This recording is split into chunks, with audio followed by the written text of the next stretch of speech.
یہ حضرت صدیق اکبر رضی اللہ تعالیٰ عنہ سے مروی ایک حدیث ہے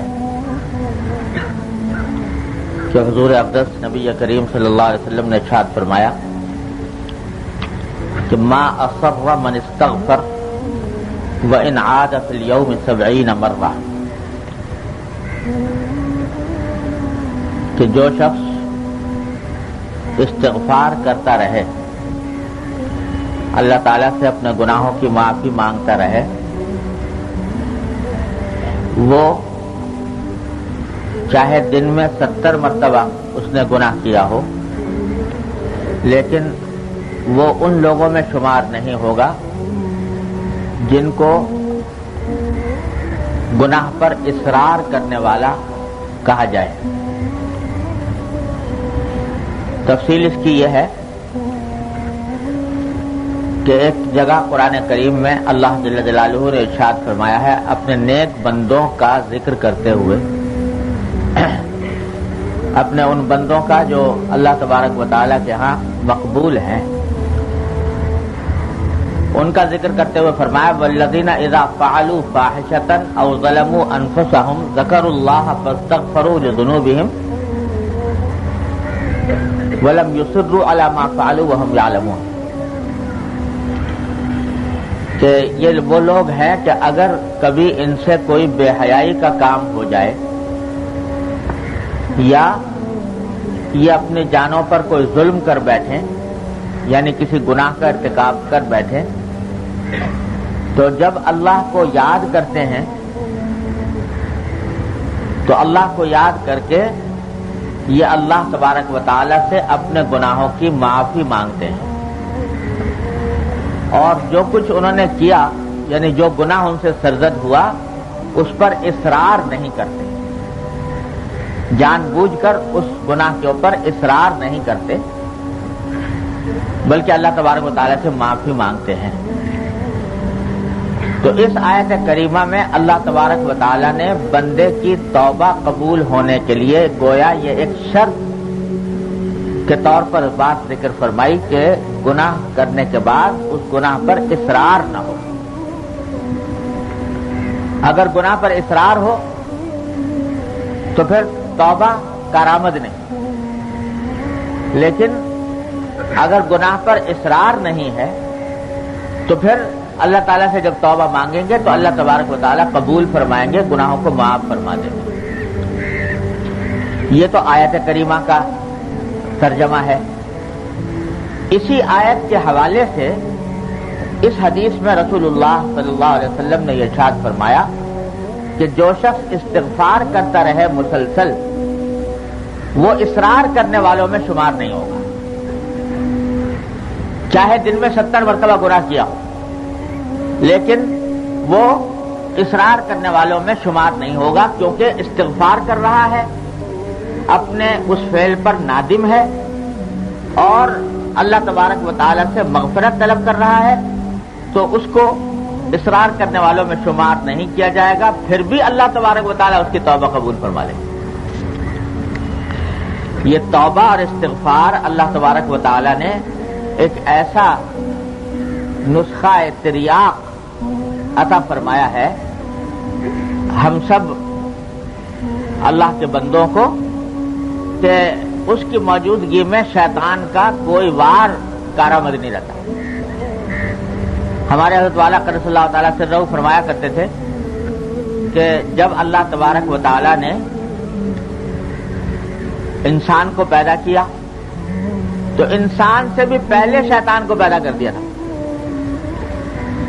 شیطان کی تخلیق پہلے ہوئی، آدم کی تخلیق بعد میں ہوئی، تو انسان سے بھی پہلے شیطان کو پیدا کر دیا تھا، جس کے معنی یہ ہے کہ وہ شیطان اس لیے پیدا کیا گیا تھا، اس کا مقصد تخلیق ہی یہ تھا کہ جو آدم علیہ السلام بعد میں پیدا ہونے والے ہیں ان کی اولاد کو یہ بہکائے گا۔ گویا گناہ کے سبب کو اللہ تعالی نے پہلے سے پیدا کر دیا اور انسان بعد میں پیدا ہوا، تو گویا اس جب انسان کو بھیجا اس دنیا میں تو ساتھ میں شیطان کو لگا کر بھیجا۔ اب یہ شیطان کیا تھا؟ یہ ایک زہر جو ہلاک کرنے والا انسان کو. تو اللہ جل جلالہ کی حکمت سے یہ بات بعید تھی، حکمت سے بھی اور رحمت سے بھی یہ بات بعید تھی کہ اللہ تعالیٰ زہر پیدا فرمائے اور اس کا تریاق پیدا نہ کرے، اس کا توڑ پیدا نہ فرمائے. تو اللہ تبارک و تعالیٰ نے زہر بھی پیدا کیا، شیطان اور نفسانی خواہشات، یہ زہر ہے، لیکن اس زہر کا تریاق بھی اتنا آسان بنا دیا، اتنا آسان بنا دیا کہ ادھر سے یہ زہر انسان کو کاٹے اور ڈسے، اسی وقت انسان تریاق استعمال کر سکتا ہے بغیر کسی ادنا محنت کے. گناہ ہوا اور گناہ کے فوراً بعد طبیعت میں ندامت ہوئی، اور ندامت کے بعد اس نے کہہ دیا استغفر اللہ ربی من کل ذنب واتوب الیہ. بڑے سے بڑے گناہ کا تریاق ہو گیا، زہر کا تریاق ہو گیا. کوئی چیز اللہ تبارک و تعالیٰ نے مضر ایسی پیدا نہیں کی، زہر ایسا پیدا نہیں کیا جس کا تریاق نہ بنایا ہو، اور تریاق بھی آسان. میں ایک مرتبہ ایک سفر میں تھا جنوبی افریقہ کے، تو جنوبی افریقہ کا مشہور شہر ہے کیپ ٹاؤن. تو وہاں سے کیپ ٹاؤن کے شہر سے باہر نکل کر ایک مرتبہ ہم جا رہے تھے ساحل سمندر کی طرف، اور وہاں پہاڑی علاقہ ہے. تو ایک پہاڑ کے اوپر سڑک پر جا رہے تھے، تو جاتے جاتے دیکھا کہ بڑا اچھا منظر ہے، بڑا خوبصورت، اور کچھ شاید نماز بھی پڑھنی تھی. تو ہم نے گاڑی کہا کہ ذرا روکیں اور تھوڑا سا اس منظر سے بھی لطف اندوز ہوں، کچھ نماز بھی پڑھے. گاڑی روکی تو دیکھا تو سڑک کے کنارے ایک انتہائی خوبصورت پودا، انتہائی خوبصورت پودا لگا ہوا ہے، اس کے اوپر بڑی خوبصورت پتیاں آ رہی ہیں. تو اتنا خوبصورت معلوم ہوا کہ حالانکہ مجھے کچھ زیادہ ذوق بھی نہیں ہے پھول پھلواری کا، لیکن اتنا خوبصورت معلوم ہوا کہ بے ساختہ طبیعت چاہی کہ اس پتے کو جا کر توڑ لوں اور اس کو اپنے ساتھ رکھے. جب میں اس کی طرف بڑھا اس پتے کو توڑنے کے لیے، تو ہمارے جو ساتھی تھے وہیں کے رہنے والے، وہ چیخے، کہا کہ حضرت آپ اس کو مت چھوئیے. میں نے کیوں بھائی؟ تو کہنے لگے کہ یہ بڑا خطرناک پودا ہے. کیسے خطرناک ہے؟ کہ اگر آپ اس کو چھوئیں گے تو جو آدمی بھی اس کو چھو لیتا ہے تو اس کا اثر ایسا ہوتا ہے جیسے بچھو کے کاٹنے کا. اس کو چھونے سے ہاتھ کے اندر زہر دوڑ جاتا ہے، اور زہر دوڑنے سے سارے جسم میں یہ کیفر ہو جائے جیسے کسی بچھو نے کاٹ لیا. تو اس واسطے آپ اس کو قریب میں مت جائیں. میں بڑا حیران پریشان کہ اتنا خوبصورت پودا اور اتنا خطرناک کہ آدمی ہاتھ لگائے اور ہاتھ لگاتے ہی اس کے جسم میں زہر دوڑ جائے. تو میں نے ان سے کہا کہ بھئی یہ تو بڑا خطرناک ہے، مجھے تو آپ نے بتا دیا، کوئی اجنبی آدمی بیچارہ گزر رہا ہو یہاں سے اور وہ ہاتھ لگا دے، چھو لے، تو اس کے اوپر تو زہر کا اثر ہو جائے، وہ تو بیچارہ پریشان ہو جائے. تو اس پر انہوں نے کہا کہ ہاں ہے تو بڑا خطرناک، مگر اللہ تعالیٰ کی قدرت ایسی ہے کہ جہاں یہ پودا ہوتا ہے اسی کی جڑ میں ایک اور پودا بھی ہوتا ہے، اور وہ پودا اس زہر کا تریاق. جہاں یہ پودا پایا جائے گا اس کے ساتھ ہی اللہ میں نے دوسرا پودا پیدا کر دیا ہے. اگر کسی نے اس کو چھوا اور اس کے اوپر زہر کا اثر ہو گیا تو فوراً اس کا علاج یہ ہے کہ نیچے جو پودا اگ رہا ہے اس کو ہاتھ لگا لے تو وہ سارا زہر کا اثر ختم ہو جاتا ہے. میں نے کہا دیکھو اللہ تبارک اللہ احسن الخالقین. لوگ کہتے ہیں کہ صاحب یہ خود بخود پیدا ہو گیا، یہ کائنات، یہ عالم، یہ پھول جو ہیں، یہ پھل اور یہ سب خود پیدا ہو گئے. تو میں نے کہا یہ بہترین اللہ تعالیٰ نے مثال دے رکھی ہے گناہوں کی اور توبہ کی، گناہوں کی اور استغفار کی، کہ یہ گناہ جو ہیں دیکھنے میں بڑے خوش منظر، بڑا دلاویز، انسان کا دل ان کی طرف مائل ہوتا ہے، انسان کا دل اس کی طرف لپکتا ہے، لیکن خاصیت ان کی ایسی زہریلی کہ اگر ان کو آدمی کر لے، وہ گناہ کا ارتکاب کر لے، تو اس کے نتیجے میں انسان جو ہے اس کے اوپر زہر چڑھ جاتا ہے، اور ایسا زہر چڑھتا ہے کہ اللہ تعالیٰ سے محفوظ رکھے. لیکن ساتھ ہی اللہ تبارک و تعالیٰ نے تریاق بھی پیدا فرما رکھا ہے، اور تریاق بھی اتنا آسان، جیسے وہاں کہ تریاق کے لیے کہیں دور جانے کی ضرورت نہیں، وہیں جڑ میں نکلا ہوا ہے۔ اسی طریقے سے ہر گناہ کا تریاق اللہ تبارک و تعالیٰ نے اتنا آسان بنا رکھا ہے کہ جب چاہو، جہاں چاہو، جس طرح چاہو اس تریاق کو استعمال کر لو۔ استغفر اللہ ربی من کل ذنب واتوب الیہ، اے اللہ دل سے کہہ دو ندامت کے ساتھ، پشیمانی کے ساتھ کہ یا اللہ یہ غلطی ہو گئی، یہ مجھ سے گناہ سرزد ہو گیا، اور آئندہ کے لیے اپنی طرف سے عزم کرتا ہوں، ارادہ کرتا ہوں جب آئندہ یہ گناہ نہیں کروں گا۔ جب ایک مرتبہ یہ دل سے کہہ دیا، اللہ تعالیٰ کی طرف رجوع ہو گئے، کتنا ہی بڑے سے بڑا پہاڑ گناہ ہو اللہ تعالیٰ نے ڈھیر کر دیا۔ اور یہ دروازہ کھلا رکھا ہے، التائب من الذنب کمن لا ذنب لہ، کہ جو ایک مرتبہ توبہ کر لے تو وہ ایسا ہو گیا جیسے کہ گناہ کبھی کیا ہی نہیں۔ اور دروازہ کھلا ہے، کھلا ہے، کب تک کھلا ہے؟ جب تک کہ سکرات الموت طاری نہ ہو جائیں، نزع کی کیفیت نہ آ جائے، اس وقت تک یہ دروازہ کھلا ہوا ہے۔ تو بھائی یہ اللہ تبارک و تعالیٰ نے استغفار اور توبہ ایسی چیز بنائی ہے کہ اس سے بڑے گناہوں کے پہاڑ جو ہیں وہ منہدم ہو جاتے ہیں آن واحد۔ تو ہمارے حضرت فرماتے تھے، اللہ تعالیٰ ان کے درجات بلند فرمایا کرتے تھے کہ بھائی یہ جتنے گناہ ہیں نا، یہ بھی آخر کس نے پیدا کیے؟ پیدا کرنے والے تو اس کے اللہ جل جلالہ ہی ہے۔ خالق کے خیر بھی وہ ہیں، خالق کے شر بھی وہ ہیں۔ تو ثواب کے پیدا کرنے والے بھی وہی، عذاب کے پیدا کرنے والے بھی وہی، نیکی کے پیدا کرنے والے بھی وہی، گناہ کے پیدا کرنے والے بھی وہی۔ پیدا تو انہوں نے کیے ہیں۔ یہ پیدا جو کیے گئے ہیں یہ کوئی بغیر مصلحت اور حکمت کے نہیں کیے گئے۔ انسان کو بھیجا ہی دنیا میں اس وقت جب یہ بات طے ہو گئی کہ اس میں غلطی کرنے کی صلاحیت ہے۔ اگر غلطی کرنے کی صلاحیت نہ ہوتی تو اس کو انسان کے تخلیق کا مقصد ہی فوت تھا۔ حضرت آدم علیہ السلام کو پیدا کیا، فرشتے کہہ رہے ہیں کہ یا اللہ کس کو آپ پیدا کر رہے ہیں؟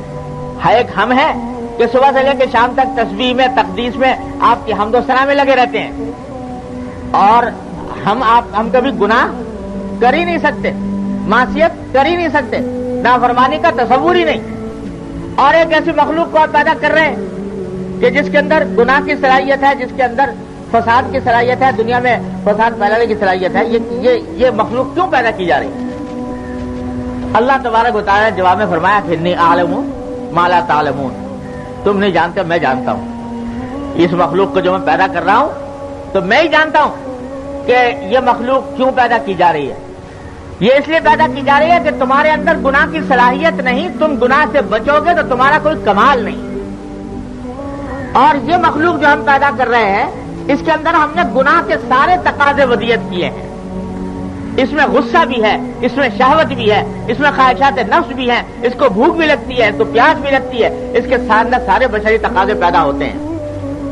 اور جس وقت یہ مخلوق ان سارے گناہ کے تقاضوں کو پامال کر کے ہماری عظمت کو مد نظر رکھتے ہوئے، ہمارے خوف کو مد نظر رکھتے ہوئے ان گناہوں کو چھوڑے گی تو اس وقت یہ تم سے بھی آگے نکل جائے گی، اس لیے پیدا کر رہے ہیں۔ تو آدم علیہ السلام کو پیدا کرنے کے بعد ہمارے حضرت فرماتے تھے کہ اللہ میں نے فوراً دنیا میں نے بھیج دیا، بلکہ پہلے جنت میں رکھا اور صرف ایک حکم کا پابند کیا، اور کوئی حکم نہیں، نہ نماز کا، نہ روزے کا، نہ زکوٰۃ کا، نہ حج کا، نہ تسبیح کا، نہ تقدیس کا، نہ کچھ۔ ایک حکم کیا کہ اس درخت کے پاس مت جانا، لا تقربوا هذه الشجرة، بس ایک حکم دیا۔ تو کیا ہوا؟ آزمانا یہ تھا کہ آیا یہ ہو گئی اس میں صلاحیت پیدا دنیا میں جانے کی کہ نہیں؟ جب وہ درخت کھا لیا اور درخت کھا کے غلطی ہو گئی، اور غلطی ہونے کے بعد پشیمانی ہوئی کہ اللہ یہ کیا ہو گیا، اور یہ بھی پتہ نہیں کہ اس پشیمانی کی حالت میں اس غلطی کا مداوع کیسے ہو، کیسے علاج کروں، کیا اس کا تدارک کیسے ہو۔ اس بے بسی کے عالم میں کہ یا اللہ یہ ہو گیا، اب ندامت ہے، شرم ہے، افسوس ہے، صدمہ ہے، یہ سب کچھ ہے، پتہ نہیں چل رہا کہ اب کیا کریں. تو اللہ تعالیٰ فرماتے ہیں چلو ہم تمہیں بتاتے ہیں کیا کرو. فتلقى آدم من ربه کلمات، اللہ تعالیٰ نے آدم علیہ السلام کو کچھ کلمات سکھائے اس وقت. وہ کلمات کیا تھے؟ ربنا ظلمنا انفسنا وان لم تغفر لنا وترحمنا لنكونن من الخاسرین. اے اللہ ہم نے اپنی جان پر ظلم کر لیا، اور اگر آپ معاف نہیں کریں گے، آپ رحم نہیں کریں گے تو ہم تو بڑے خسارے میں ہو جائیں گے. یہ استغفار کے یہ کلمات اللہ تبارک و تعالیٰ نے سکھائے آدم علیہ السلام. وہ کلمات جب کہے، استغفار کے کلمات، توبہ کے کلمات، اب ہمارے حضرت فرماتے ہیں، اللہ تعالیٰ فرماتے ہیں اب تم ہو گئے ہو اس قابل کہ تمہیں دنیا میں بھیجا جائے. تو اب دنیا میں بھیجا گیا کہ تمہارے ساتھ شیطان بھی لگا دیا، تمہارے ساتھ نفسانی تقاضے بھی لگا دیے، گناہ کے دائی بھی لگا دیے، اور ساتھ میں تریاق بھی بتا دیا ربنا ظلمنا انفسنا وان لم تغفر لنا وترحمنا لنكونن من الخاسرین.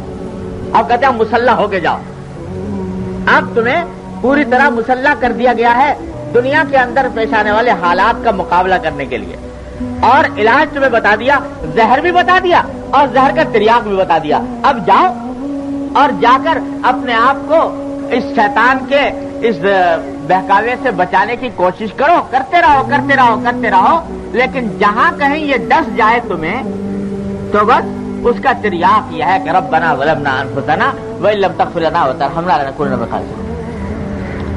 اور جو ندامت بڑھتی جائے گی اور آدمی اللہ تعالیٰ کی طرف رجوع کرتا جائے گا، استغفار کرتا جائے گا، اتنا ہی اللہ تبارک و تعالیٰ کا انشاءاللہ قرب بڑھے گا، اتنا ہی اللہ تبارک و تعالیٰ کے قرب میں اضافہ ہوگا. تو اس واسطے ہمارے حضرت فرمایا کرتے تھے کہ بھائی یہ گناہ جو ہے نا، یہ بھی اللہ تعالیٰ کی حکمت اور مصلحت سے پیدا کیا گیا ہے.